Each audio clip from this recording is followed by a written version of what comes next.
It's always a blessing to have you here. No more bad days. We all have opportunities to get upset, be offended, live worried. It can be small things like traffic or people who are rude. A coworker leaves us out. Sometimes it's bigger things. The contract didn't go through. The medical test wasn't good. Our loved one's in trouble. No matter how good of a person you are, how much faith you have, you're going to have to deal with bad moments. It's easy to let them take our joy, steal our peace, or we go through the day frustrated, our feelings are hurt, we're down because of the disappointment. But life is 10% what happens to you and 90% how you respond. You can't stop a bad moment from coming, but you don't have to let it turn into a bad day. Jesus said, no man can take your joy. No circumstance can make you get sour. No delay, offense can force you to get discouraged. You're in control of your joy. Nobody can take it from you. You get to decide your attitude, what you're going to dwell on, your perspective. When a bad moment comes, you have to make the decision that you're not going to let that ruin the rest of the day. And it's okay to acknowledge your feelings. Man, this was hurtful. What they said was wrong. I'm disappointed. The medical report wasn't better. That's valid. God made us with emotions. I'm not telling you to deny your feelings, push things down. That's fine for a moment, but don't let it linger. Don't keep dwelling on it, reliving it.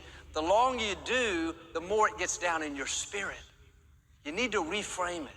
That was hurtful. It was wrong, but God is still in control. He sees everything that's happened. He's your defender. Now, don't let that bad moment turn into a bad day. Maybe you have a bad morning.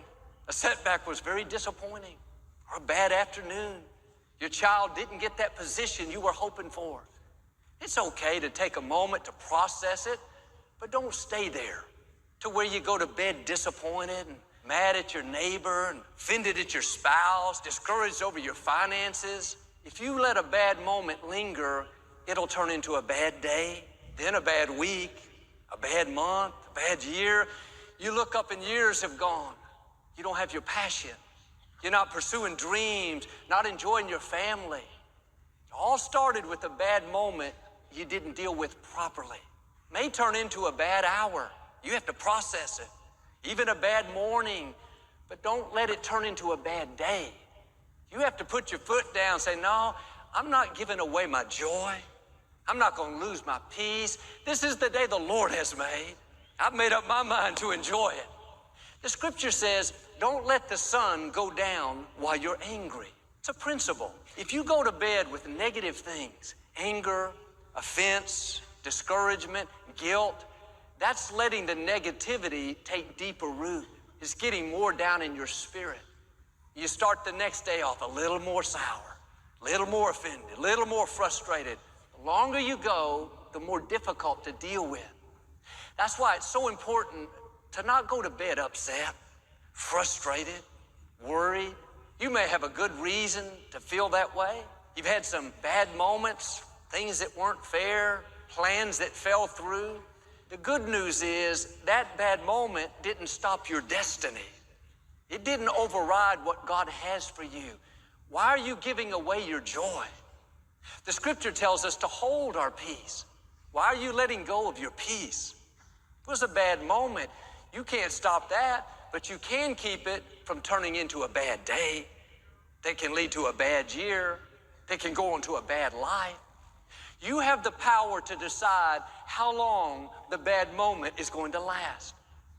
And I know some things are hurtful. It's like they knock the wind out of us. You have to regroup and reframe it. Don't let your emotions decide, you decide.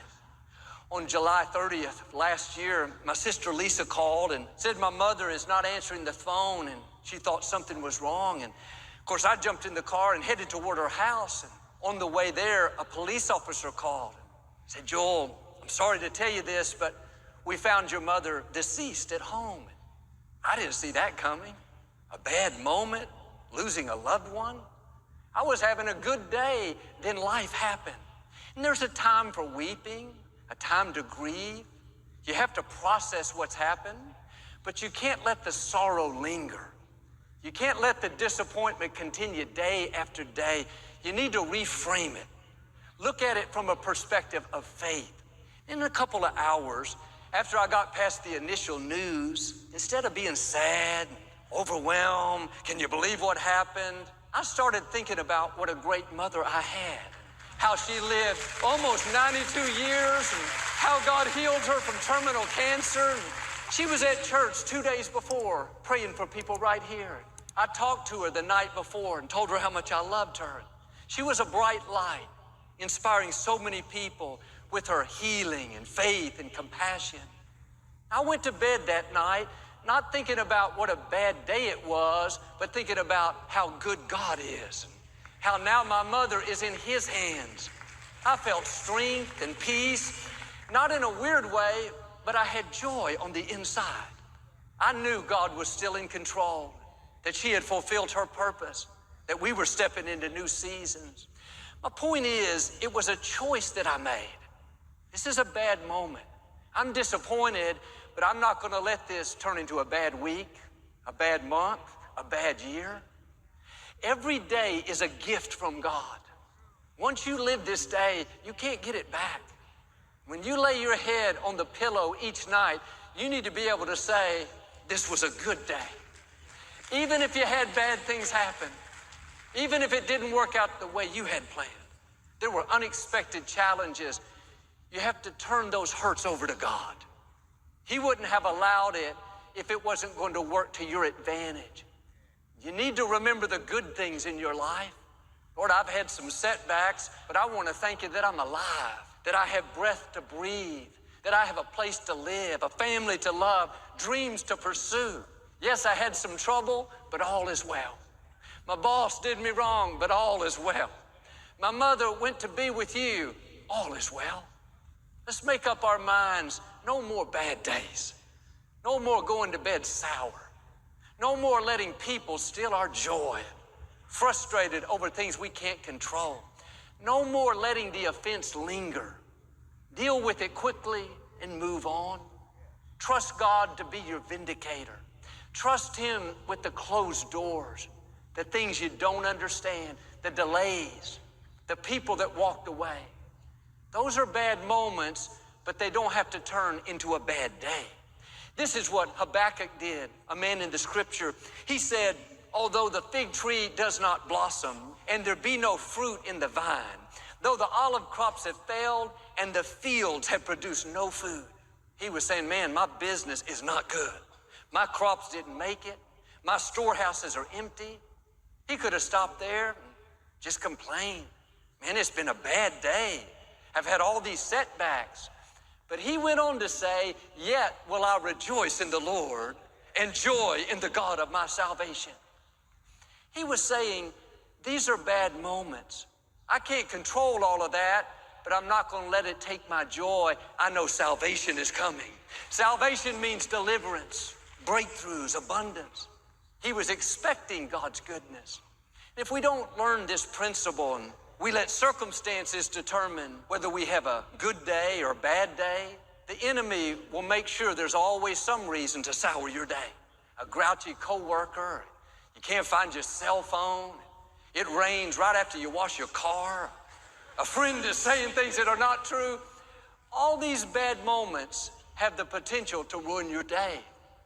If you dwell on them, you'll get upset, frustrated, but you have the potential to just let it be a moment, to just let it go and move on. No big deal. The offense came, but I didn't take the bait. I'm gonna stay in peace. I got delayed. My plans didn't work out. I'm not frustrated. I know God's ordering my steps. I didn't get the promotion. The scholarship didn't go through. Yes, I'm disappointed. It's a bad moment, but I know God has something better. I know that door wouldn't have closed if He didn't have greater things in my future. Life happens to us all. Bad moments are inevitable, but bad days are optional. You get to choose what it's going to be. When you wake up in the morning, you need to decide ahead of time that it's going to be a good day. You have to set the tone at the start of the day. Don't wait to see if it's going to be a good day. Decide it's going to be a good day. Make up your mind that no matter what happens, you're going to stay in peace. No matter what someone says, how bad the traffic is, if your children don't do what's right, you're not going to get upset and let that ruin the day. When you decide ahead of time, you're already prepared. Then if bad moments come, it's no big deal. I'm not giving away my joy. If you have a disappointment, 10 in the morning, something didn't work out, it's okay. It'd take a couple hours to process it, to grieve the loss. That's normal. That bad moment may turn into a bad morning, but by noon, you need to make the decision, this is over. I am done dwelling on it. That's in my past. I'm going to enjoy the rest of this day. Don't let it linger to where it ruins the day. Thank you for watching Kingdom Walk. May God bless you.